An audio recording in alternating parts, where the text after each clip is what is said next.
Maio, mês de decisões do Flamengo, tanto em campo quanto fora deles. Arrascaeta pode estar de saída do Mengão e vindo para o Cruzeiro? Que história é essa? Novidades sobre a situação de Bruno Henrique. Depois dizem que o Flamengo tem que pensar nos co-irmãos. Vamos falar isso tudo e muito mais agora. Então eu peço, não pule nenhuma parte sequer do vídeo, pois está cheio de informações do mais querido do Brasil e do mundo, o Clube de Regatas do Flamengo. Então, sem mais delongas, vem nação rubro-negra. Bom, vamos começar a falar aí sobre a questão da briga envolvendo Wallace Ian e Joshua. Isso mesmo.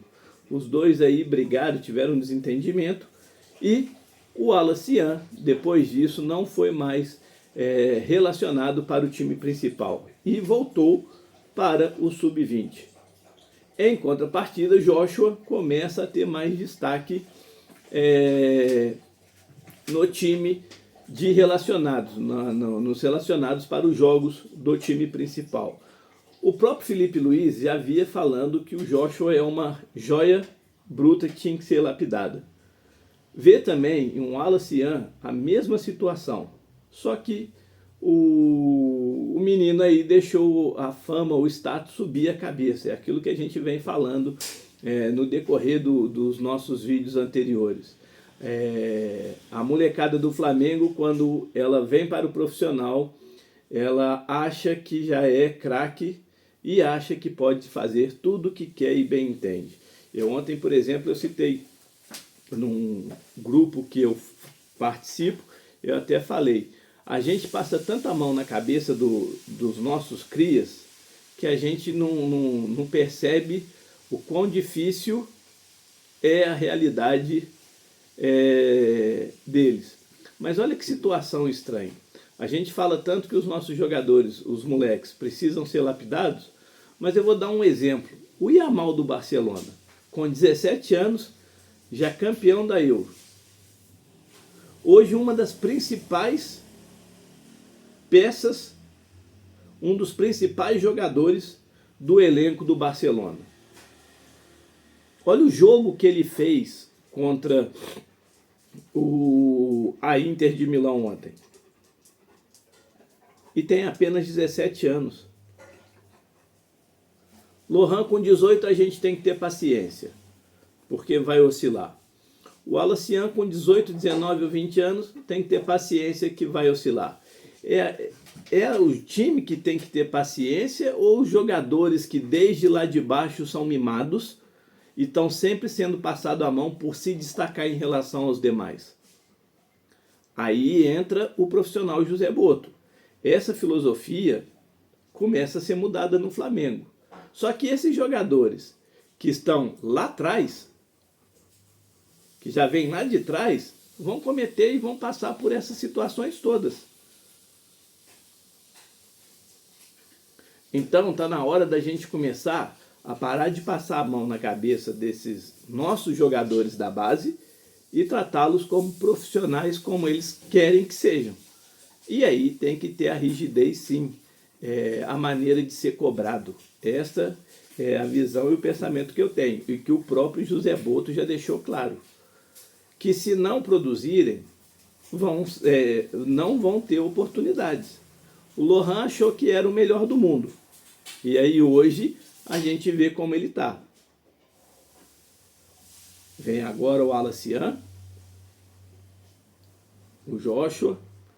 Aí você tem outros jogadores, o João Vitor, que está sendo aproveitado num time profissional.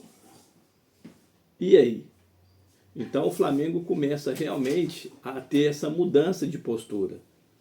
A gente tem que deixar de ser paternalista nesse ponto e cobrar como devem ser cobrados.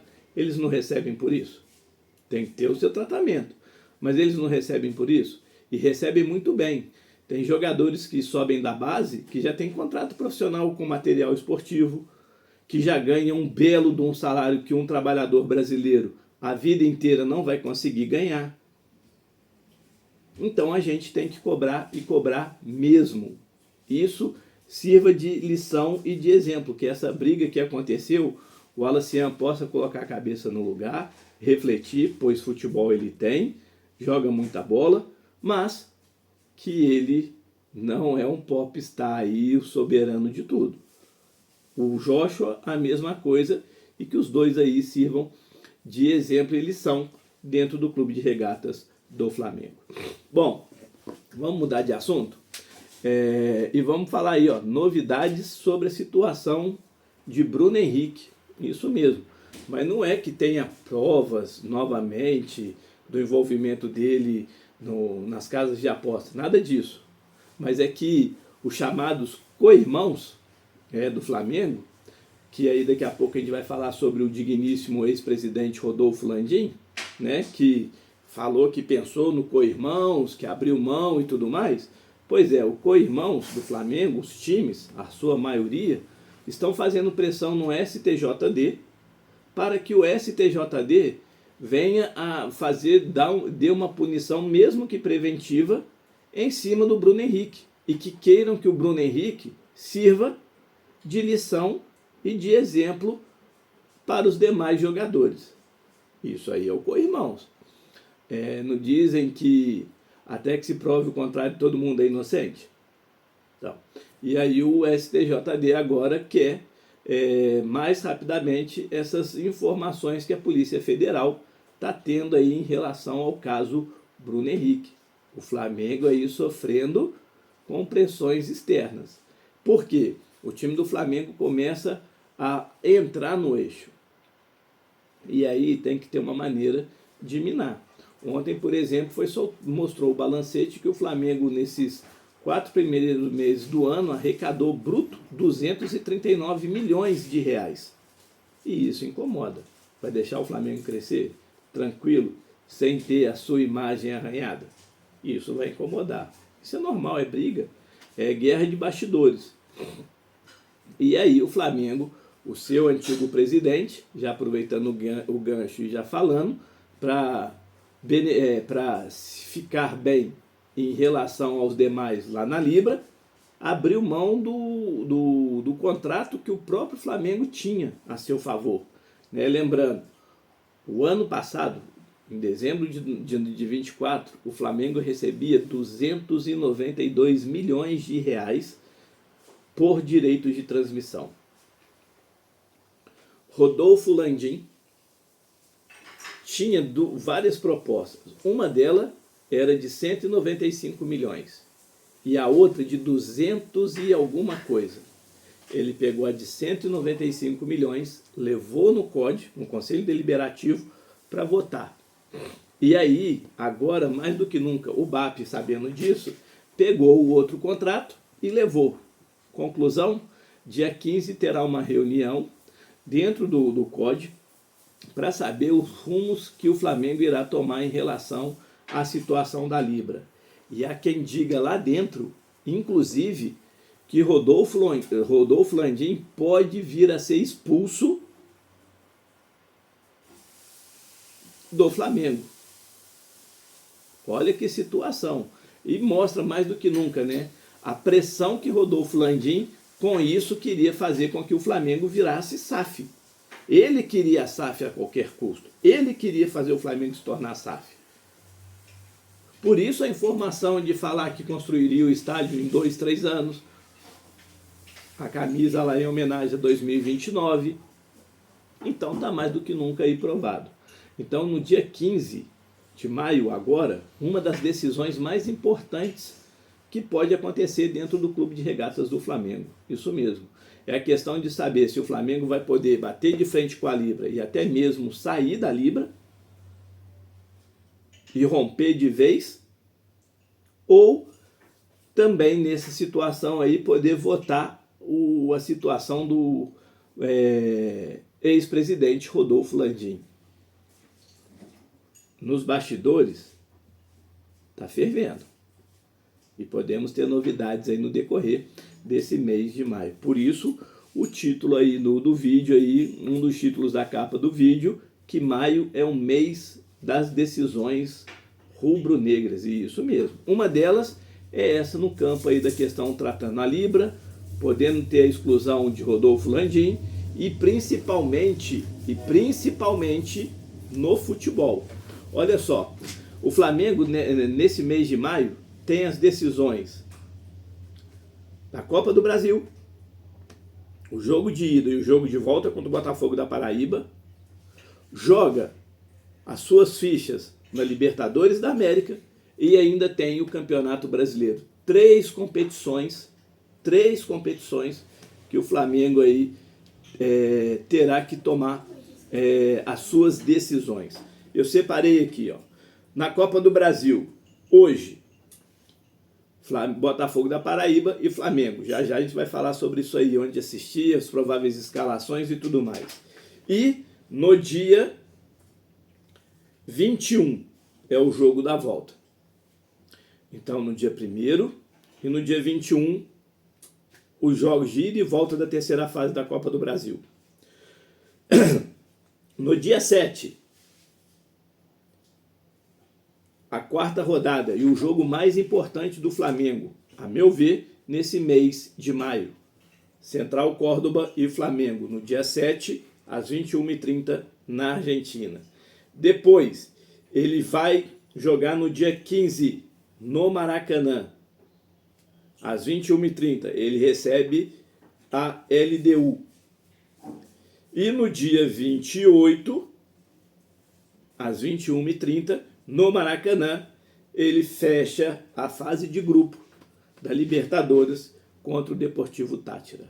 Mas o jogo-chave do Flamengo é no dia 7. Flamengo aí, duas decisões. No dia 1º e no dia 21, a classificação ou não para a próxima fase da Copa do Brasil.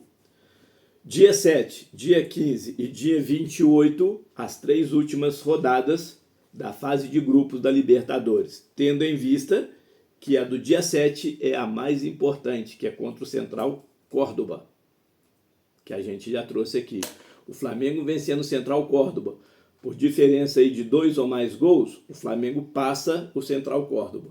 Mesmo que a LDU vença o Deportivo Táchira, que provavelmente vá vencer, que o Deportivo Táchira, o que tudo indica, vai ser o saco de pancadas desse grupo, a LDU empata com o Flamengo, no mesmo número de pontos.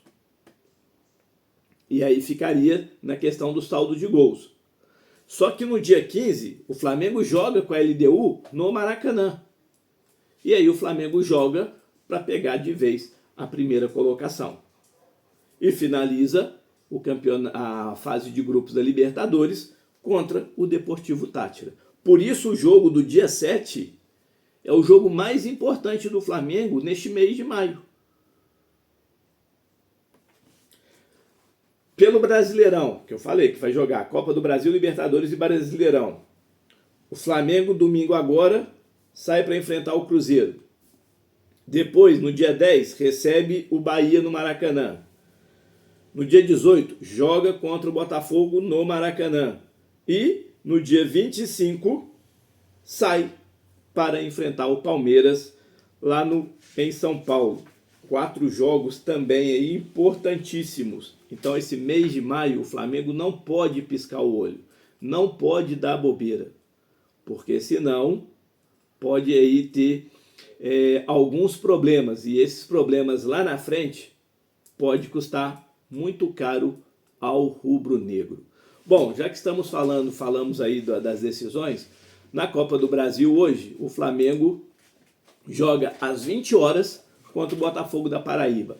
Eu acredito, mesmo com o time, o Flamengo deixou 5 jogadores no Rio, mas vão com bastante titulares. Mas não acredito que o Filipe Luiz venha colocar todos os titulares que estão relacionados, que a gente soltou ontem no vídeo de noite. O jogo, às 20 horas, só na Amazon Prime. Tá? Só na Amazon Prime. Não esqueçam, não vai passar em outro lugar que não seja na Amazon Prime. O Botafogo, do técnico, o Antônio Carlos do Zago, ele mesmo deu uma declaração que a Copa do Brasil hoje para ele não é importante. Importante é na Série C para poder buscar a sua vaga para a Série B. Tá? Então ele tem um jogo importantíssimo, se eu não me engano, contra o Guarani. O técnico Zago vai a campo. A provável escalação do Botafogo: Michel Fracaro, Lucas Lopes, Renier, Marcelo Augusto e Evandro. Gama, Thalisson, Guilherme Santos. E aí o ataque: Gabriel Honório, Rodrigo Alves e Henrique Dourado. O Henrique Dourado é aquele mesmo que jogou no Flamengo, no Fluminense, e ele inclusive deu uma declaração que se fizer gol contra o Flamengo, que não vai fazer a ceifada completa, né, em respeito ao Flamengo. Desfalques desse time do Botafogo da Paraíba: Lucas Balardim, pendurados ninguém. O Filipe Luiz, provável escalação. Única certeza, Matheus Cunha. Essa é a única certeza, porque ele mesmo, em entrevista coletiva, após o jogo do Flamengo contra o Corinthians, falou que o Matheus Cunha ia para o jogo. Essa é a única certeza. Os demais, pode ser, como também pode não ser. A gente só vai saber momentos antes do jogo. Matheus Cunha, Varela, Léo Ortiz, Danilo e Ayrton Lucas. Everton Araújo, Alan, Plata ou Matheus Gonçalves. Luiz Araújo, Michael e Bruno Henrique ou Juninho. Esta é a provável escalação.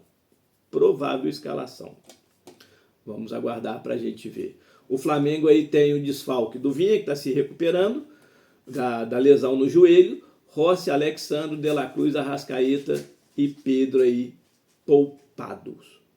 Pendurado ninguém. A arbitragem vai ficar por responsabilidade de João Vitor Gobi, de São Paulo. Seus assistentes: Nailton Júnior de Souza Oliveira, do Ceará, Miguel Catânio Ribeiro da Costa, de São Paulo, e o quarto árbitro, Myron Frederico dos Seis Novaes. E o VAR, Emerson de Almeida Ferreira.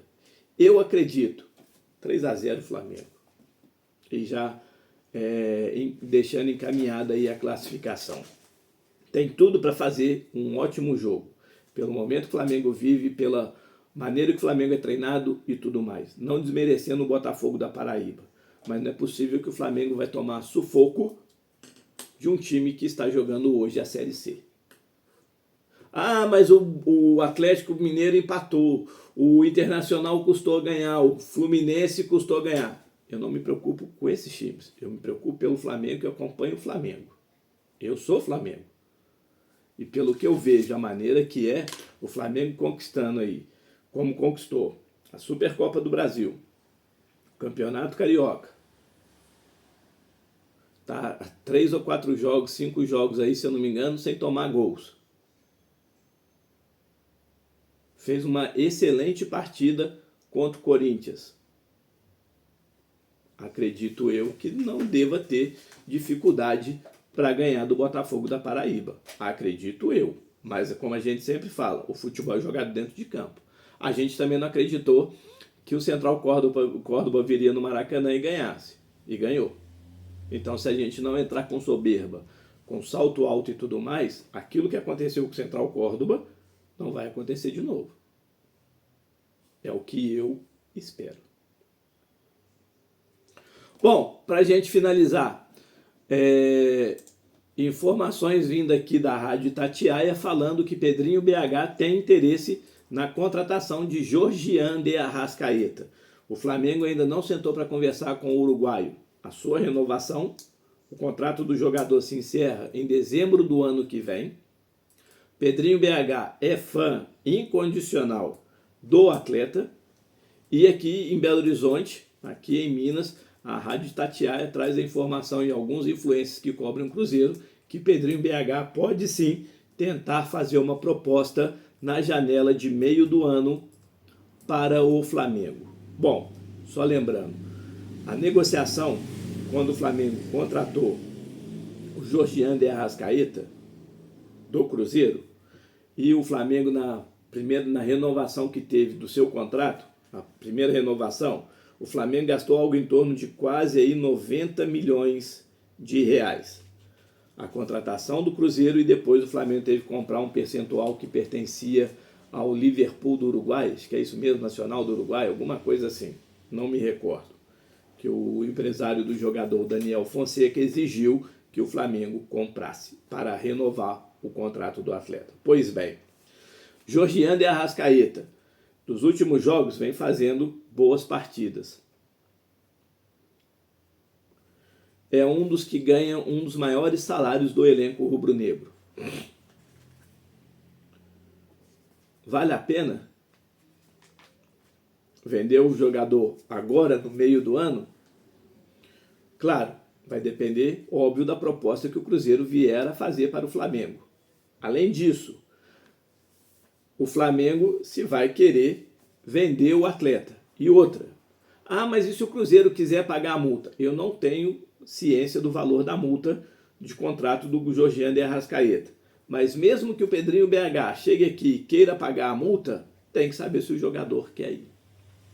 Lembrando, o jogador, ele junto com o Bruno Henrique, é os dois jogadores que mais títulos conquistaram com a camisa rubro-negra. 15.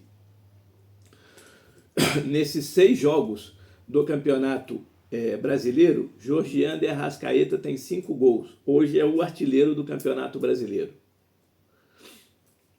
Você, flamenguista, se chegar a proposta, dependendo do valor da proposta, venderia o Georgian de Arrascaeta? Vamos aguardar para a gente ver cenas dos próximos capítulos.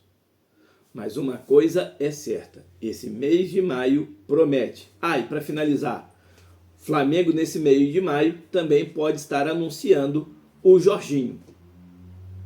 Então esse mês promete. Rodolfo Landim pode ser expulso do Flamengo, dependendo da conversa, o rumo que tomar na próxima reunião do Conselho Deliberativo. O Flamengo pode estar deixando a Libra, dependendo da situação que for tomada na decisão. No dia 7, temos o jogo em chave importantíssimo contra o Central Córdoba, para nossa sobrevivência na Libertadores da América. Dia 1º e o dia 21, a decisão do jogo de ida e volta da Copa do Brasil. E, além de tudo, temos o Campeonato Brasileiro. Esse mês promete. Se inscreveu? Ativou o sininho das notificações? Comentou? Compartilhou? Sentou o dedo no like? Dá essa moral pra gente, nos ajuda aqui. Não custa nada. É só você simplesmente pegar aí o dedinho no seu celular, clicar no like aí e digitar. Fazer o seu comentário. Todos os comentários são lidos e são respondidos, sem exceção. Conto com a sua ajuda. E para quem já é inscrito, muito obrigado por fazer parte desse sonho e projeto. Mas não deixe de comentar, compartilhar e sentar o dedo no like. Um beijo no coração de todos. Saudações rubro-negras.